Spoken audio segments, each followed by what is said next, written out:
So you feel trapped in your business. You've built your business because you wanted financial freedom and to leave a legacy.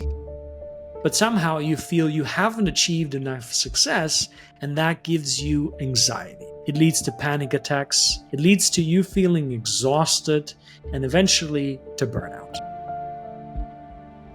As an entrepreneur, I know this feeling all too well. I get it. I've been trapped in a cycle of anxiety and exhaustion and was desperately seeking a sense of relief, but I knew that the mainstream way of dealing with anxiety and burnout, talking to a therapist and popping some pills, never sat right with me until I discovered a different path that addressed the root cause, which allowed me to see my personal and business growth skyrocket. Hi. My name is Mario Lanzarotti, a high-performance coach with a blend of business and spiritual wisdom. In 2019, I exited my first startup all in sundry for multi-six figures, traveled the world, ended up coaching well over 1,000 business owners, and delivered a TEDx talk that went viral with 2.2 million organic views. In this video, I will go over the exact steps that I took to heal anxiety and burnout without traditional talk therapy or popping pills, so you can reclaim your life, find lasting peace, and watch the success of your business catapult. What most people get wrong about anxiety and burnout is that they treat it as a root core issue, when really anxiety and burnout are expression of a much deeper underlying issue.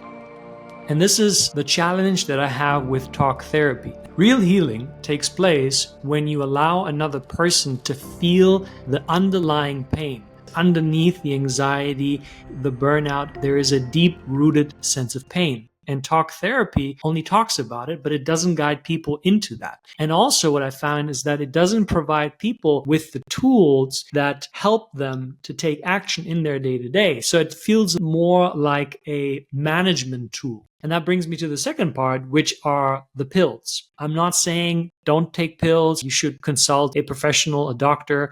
I'm sharing my opinion. And for me, pills is very much similar to the approach of talk therapy. It covers it up. It masks it. It doesn't allow the person to really sit in the pain and feel it through, because this is the key. For me, the real tipping point came when I did my first ayahuasca ceremony. It is a psychedelic, a plant brew that comes from the Amazon, and it is administered by shamans. When I did my first ayahuasca ceremony with a shaman from Brazil, it was so earth-shakingly profound for me because I was guided back to a time when I was little. And I realized that I had bottled up so much sadness and so much anger inside of me that I never processed, that I never allowed myself to feel. During that ceremony, I remember I was just crying. There was this sense of so many things in life that I wasn't able to do, to accomplish, that made me really angry. And underneath that, there was a profound sense of sadness. And at the same time, it was so liberating because as I felt these emotions fully, I felt this huge sense of relief. And it was at that point that I could start to make sense of it all. I realized that I had a lot of unprocessed emotional traumas from my childhood. And I noticed I hadn't forgiven my parents, my siblings, for a lot of the things that happened in my family. My parents divorced,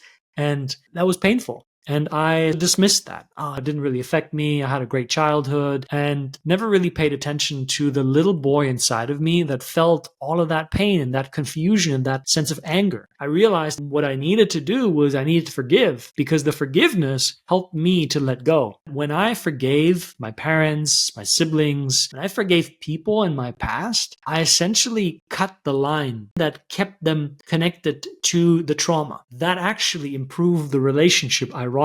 But it was so liberating when I forgave other people. And then what was harder, but even more liberating, I forgave myself. Because the little boy inside of me, he was so upset. He was so mad at himself for not being the man that he thought he should be. And that was harder to do. But it was even more freeing because it felt like this huge weight just dropped and I was able to breathe again. That was really the moment when I realized that I had also created a lot of limiting beliefs for myself. Like, I am what I do and my value is tied to how good I was doing. letting go of that in that ceremony was super empowering because I realized my value is not dependent on how good I am. Because if it is dependent on what I do every day, then if I do badly or poorly, then I feel badly or poorly. And when I feel badly or poorly, I do even worse. So I could separate that connection and I could see the limiting beliefs and how they were affecting me. And I could finally begin to replace them with empowering beliefs, such as my value is determined by who I am, not what I do.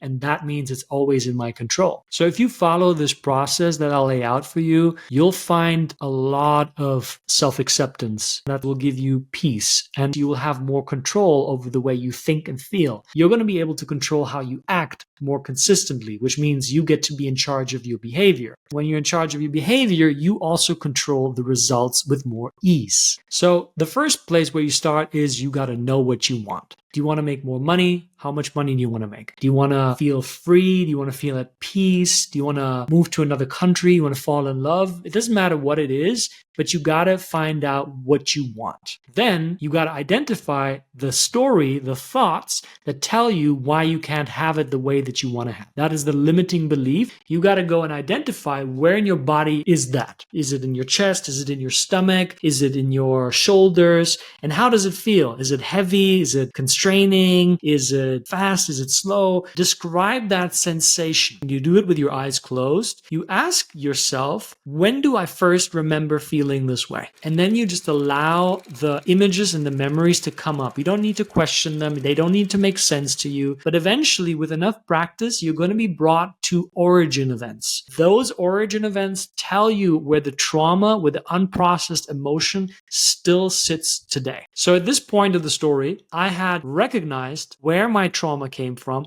what the root core issue was. And the next thing I did was to figure out what part of my lifestyle was contributing to the anxiety that I was feeling and to the burnout that resulted from the anxiety. There are a lot of things that people get wrong though, and those are the basics. Those basics might be different from the basics that you're hearing, but the first one is we're living a way too fast-paced lifestyle. For me, I was going 24/7 in New York City. I was working all the time. I barely took a moment to stop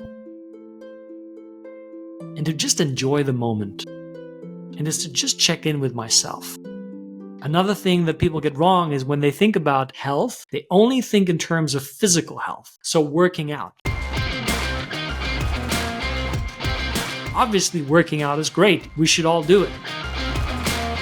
However, that's just a small fraction. There is your physical health, your mental health, your emotional health, and your spiritual health. We need all of those aspects combined. And then lastly, the thing that people get wrong is they don't make time for intimacy in relationships.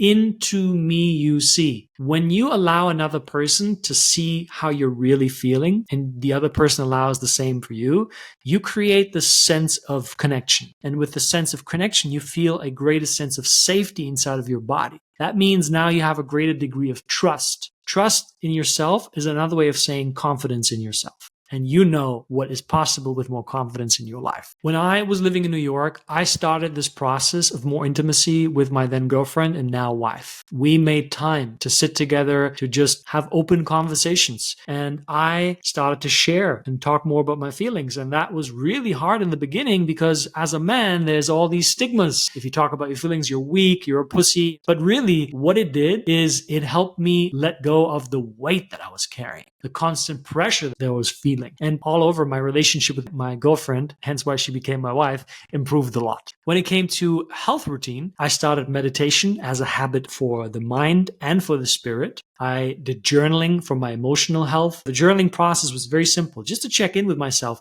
How am I feeling today? And then lastly, the thing that I did was to slow down. Ate slower. I walked slower. I breathed slower. I talked slower, just like I am doing now. And as I do that, part of you is already slowing down. And that was a game changer for me because now I felt so much more resilient. I felt so much more connected to myself. I felt so much more equipped. I wasn't reacting to stress anymore. It was a strange feeling because so many limiting beliefs were being broken one after the next. I thought that if I meditated, I would have less time to be more productive. But what happened was I was working less hours, but those hours were more productive and the business grew even faster. That's the beauty about slowing down. So here's what I recommend that you do. Number one is carve out an hour in your day, every day, to take care of your physical, emotional, mental, and spiritual fitness. Make it a combination of different things. Meditate, journal, spend time in nature, go work out at the gym. Once a week, I would also recommend that you schedule at least one time, an intimacy date. It doesn't have to be with a significant other. It can be with a friend. It can be with a family member. And at that time, you have deeper, profound conversations. Take off the mask. When you ask how you're feeling, oh yeah, I'm feeling great, all good, a little stressed, but I got it. Don't do that. Be real. That's not intimacy. That's fake intimacy. Two more things. Manage your stress moment to moment by taking a few deep breaths. The stress hormones go down, your dopamine goes up. Anybody can do this. Breathe through the nose, breathe more into the belly because you have a greater capacity to take in more oxygen. And you feel already yourself slowing down. And the last thing is communicate boundaries. People are not mind readers. Tell them what you're capable of providing in this moment, how much time, how much money, how much support. Let them know when you're available, when you're not available, and then maintain the boundaries. You got to protect those boundaries. They don't protect you from other people. They protect your energy so that you have more of it, and then you can serve the people that you love even better. That's the key about this. So now that we've talked about developing a lifestyle that does no longer support anxiety and burnout, let's talk about the mindset shifts that I used to help me heal anxiety and burnout. Your mind is either your greatest ally or your biggest enemy. That principle I really understood as I went through these periods of anxiety and burnout. The mind is a tool that has been given to you, and understanding how to utilize it is the key to getting anything you want. What most people get wrong is that they don't understand and identify what a limiting belief is. A limiting belief is a way of thinking that makes achieving your goals harder, so that you need more time, more resources, and more energy. For me, it was all about understanding what were the limiting beliefs I held to be true that made it a lot more difficult. And this is extremely liberating and challenging at the same time because you've become so used to beliefs that you don't question them anymore. You just think that's just the way that life is. If I want to be successful, I have to work extremely hard and I have to make constant sacrifices. Really? Who says that? According to who? According to a couple internet influencers, according to a couple personal development authors, the mind is a tool with infinite possibilities. And Henry Ford says, whether you think you can or you think you can, you're both right. And this is the biggest problem. This is not about being right or wrong. This is about understanding what serves you. You have to pick the belief system that serves you, that supports you to achieve your goal in the least amount of time, with the least amount of energy and the least amount of effort. There was another thing that I noticed that most people get wrong is they think fear and doubt is wrong. And this was the crux of my success for the TEDx talk that crossed over 2.2 million organic views, because in it, I talk about that. See, if you view fear or doubt as the enemy, all you're doing is you're investing more energy into it. You're essentially having an internal fight with the fear. And so whatever you bring your attention to, you energize. Fear is a sign of lack of love, a lack of joy, a lack of peace. So you can utilize fear in that way to remind you to give yourself love, to give yourself peace, to give yourself joy. It may sound a bit woo-woo to you, but how do you feel joy? One way, put on your favorite song and dance. It costs you nothing. And I guarantee you, if you really do it, if you do it fully, you're going to feel joyful. You can take 5 deep breaths or 10 deep breaths, and you're going to feel more peaceful. You can give yourself a hug. I know it sounds a little weird, but try it. Give yourself a hug and hold yourself in it, and you're going to feel more love. See, feelings are created within yourself. You don't need to wait for the money to feel abundant. You don't need to wait for the I love you of a partner to feel love. You can give that to yourself now. You don't need to wait for the debt to be paid off for you to finally feel peace. This was an incredible realization that I had, and it really liberated me to understand how to utilize my mind. What I did was I changed my belief system around you are what you do. I believe my value, my worth is tied to what I do, what I produce. And so if I did really well, I would feel great about myself. But if I didn't meet my expectation of what doing well looked like that day, guess what? I felt terrible, and that fueled the anxiety, and that was a constant cycle. And so I burned out. And because of that, I realized that my performance dropped. So think about this. I know a lot of people hold on to this belief because they think that makes them more productive, but it's the opposite. As I changed that belief from my value is based on who I am, and who I am is love. Who I am is, in my case, a child of God because I believe in God. Who I am is peace, harmony, and joy. That's a creation that I set out. Now I can remind myself of that. I can use that as an affirmation, and I can take deep breaths in it, and I feel that way. So even when things aren't going my way, the way that I thought they would, I remind myself of that. I feel much better, and then I take better actions. And as a result of that, my business goes up, my success goes up, my health is great, my relationships are great. It all starts in the mind. So if you get this right, you'll unlock the key to helping you heal the anxiety, helps you be more focused because you're not dealing with so much crap in your mind anymore. You don't have that constant battle, that devil and angel on your shoulders, so to speak. They have made peace. When you're embracing the fear and you're saying, hey, the fear is just a reminder, now there's nothing that's going to suck your energy. Now you can stay on course. And with that, when the challenges hit you, they no longer overwhelm you. You are able to respond rather than react, which now means you're no longer wasting time because you're making all these stupid choices. Now you're quickly learning. When you make a mistake, you're like, hey, that's great learning material for me. Let's keep going. You don't beat yourself up anymore. And because you don't have all that baggage that you're carrying in your head day after day, you're more present in your relationships. What you should do in a step-by-step process is, number one, is identify limiting beliefs. Know what you want. Listen to the mental story that tells you why you can't have it, why it's hard, why it's impossible. Once you know that limiting beliefs, let's say it's, I'm not a great leader, or I suck at sales, or I'm stupid. Whatever it is, what's the opposite of that? I'm smart, I'm intelligent, I am strong, I'm powerful, I'm confident, I can figure out solutions quickly and easily. Now, affirmations work. However, they don't work if you're faking it. If you're feeling anxious and then you go, I am happy, healthy, content, and peaceful, your subconscious mind is going to go, yeah, bullshit, bro. You don't even believe that yourself. That's why you always need to neutralize strong negative emotions first. And you do it through taking a couple deep breaths, and you just notice whatever the sensations of the feelings are like in the body. So if it's anxiety, it's probably in the chest. You feel that knot, that heaviness, that stone there, that short of breath. Just look at that. Just notice it. I'm not going to explain to you how it works. I'll do that in another video, but it works. The anxiety will fade away if you stay with it and if you take deep breaths. Once you're done with that, then remind yourself of the affirmation.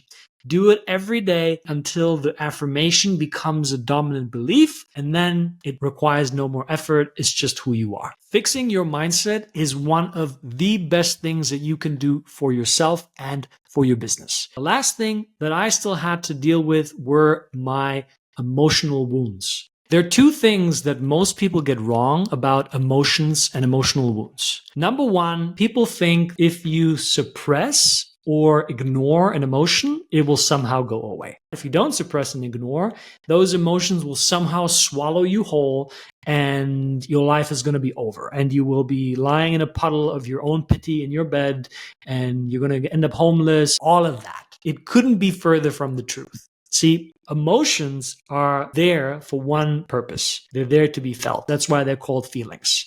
And when you feel them, guess what? They go away. Think of a time, maybe when you were younger, and you had a conversation with someone and you were storing up something inside of you and you bottled it up for quite a while. And then you finally had a conversation and you had a really good cry. Maybe the other person cried as well. And after you were done crying, you were like, I feel a lot better. Or maybe you felt angry and then you screamed it out or you let it out. You went to the gym and you just went hard, right? After that, you felt better. Why? Because you felt it. You allowed yourself to feel it. Another thing, people think they don't have traumas. I had a great childhood. My parents were amazing. Everything was perfect. It was just like Disneyland. I don't have any traumas. Every human being has traumas. See, a trauma means something happened and you felt some sort of a shock that your mind couldn't make sense of. So you could be playing baseball outside in the garden with your dad when you were 6 years old. The dad throws the ball and you miss the ball and the dad says, "Oh man, come on." You hear that, your body tenses up and shocks and your mind goes, "Oh my God, daddy doesn't love me. He said that wasn't good enough." That's a trauma. See, it might be a small trauma and there's definitely levels of it, but it's still a trauma. You gotta identify what those are. One instance, when I was in school, I was a little kid and we were playing ball in the schoolyard. All of a sudden, one of the girls stopped the game, picked up the ball, looked to me in front of the whole schoolyard, and she screamed and she said, "Mario, that's against the rules. You can't do that." And so I froze. I didn't know what to do. In that moment, I realized I was wrong. I was stupid. I should have known the answer. And the way that I covered that up, because see, we don't want to feel that pain. I developed a coping mechanism that decided I will show you. I will prove you wrong. So I went up to the girl, took the ball, said to her, "This is my ball. I make the rules." And so one of the patterns in my life was that I had to prove people wrong. I had to prove myself. I had to prove my worth. I had to show people how good I am and how wrong they were for making me feel small, little, or painful in some way. And so the way that I dealt with that was I revisited that feeling in my body. I visited the moment in time where I was there and I felt that it was this tension. It was this knot in my stomach. There was a lot of shame that I felt about myself, not feeling good enough, not knowing what to say. It was really uncomfortable. Definitely. I was guided to that by a coach who really helped me in a one-on-one setting because I never connected the dots. I had no clue. That experience was the reason why I struggled to show up authentically with people, why I struggled to make deeper connections in business, why I only kept it on the surface. Because I was afraid that if people dig deeper, they see the littleness in me, the little boy. I felt the sense of I wasn't good enough. So I kept people at an arm's length. That was a profound realization because the coach then guided me to just be with that part of me, to feel those feelings in my body, to just allow the sensations. And here's the thing. What gets in the way for people is when they try to rationalize the trauma. "Oh, that wasn't as bad. Come on, don't make such a big deal about it." The real healing happens when you feel and then you let it go. And the let it go part is a conscious process, meaning that you visualize how this sensation, this pain is leaving your body. And then you say to yourself, "I let go of you. I release you." And you do this consistently again and again. And I promise you, this thing is so powerful. It is so liberating. It's like having been underwater, drowning for years, and then finally coming up to the surface and going, and all of the weight drops off and you see the smile appearing again on your face. You notice that you're a lot easier to go around with people. You feel more confident in your own skin. You speak more confidently. You show up with more authority. My friend, I promise you, this stuff is really powerful. So please take action on this. I recommend that you pick up a journal and you make that your emotional journal. Throughout the day, just reflect a couple questions. How am I feeling right now? What events are bringing up those feelings? What thoughts are connected to those feelings? How do they feel in my body? And just develop an emotional awareness around that. Because the more emotional awareness you have, the easier it will be for you to respond to those emotions. Because the problem is never the emotion. Never. The problem is how you react to it. If you go, "Oh no," suppressing, avoiding, trying to control it, then the emotion gets stronger. But if you can allow it, if you can integrate it, then the emotion becomes a powerful ally on your way to achieve your goals. I also recommend that you make time through the day where you just sit, you close your eyes, and you just listen. What's going on inside of me? And you just be with that. You don't need to figure it out. You don't need to come up with solutions. Literally, you just need to focus on where you feel it in the body. You take deep breaths. you allow it to be there, and then you let it go in the way that I just explained to you. And then finally, I do recommend that you get one-on-one coaching support. I'm sure there are therapists that are trained in different modalities other than only talk therapy. Find someone, myself included, that can help you, guide you through these processes. I do this specifically with business owners because I'm a business owner, so I speak their language. I know what they're feeling. I know what they're going through. And you can only go so far by yourself. You can't see your own blind spots. You don't know what you don't know, and that's the danger of it. So there you have it. This is my personal story of how I removed myself from the grip of anxiety and burnout and how you can do the same. You can't treat one thing in isolation. You have to view it through a holistic process that takes all of you into consideration. To sum up, here are the 4 steps that we talked about that you're going to have to take to overcome the anxiety and the burnout. Uncover the root cause of the anxiety and the burnout. Find out what your lifestyle choices look like that contribute anxiety and burnout, and then obviously change them. Number 3, use the simple mindset shifts to turn your mind into your ally. And number 4, identify and process past traumatic emotional experiences and wounds. My name is Mario Lanzarotti, the Zenpreneur. If you are a CEO or business owner finding yourself stuck in the process of scaling your business, click the link in my bio to download the free Zenpreneur guide for business owners, and I will see you in the next video. Peace.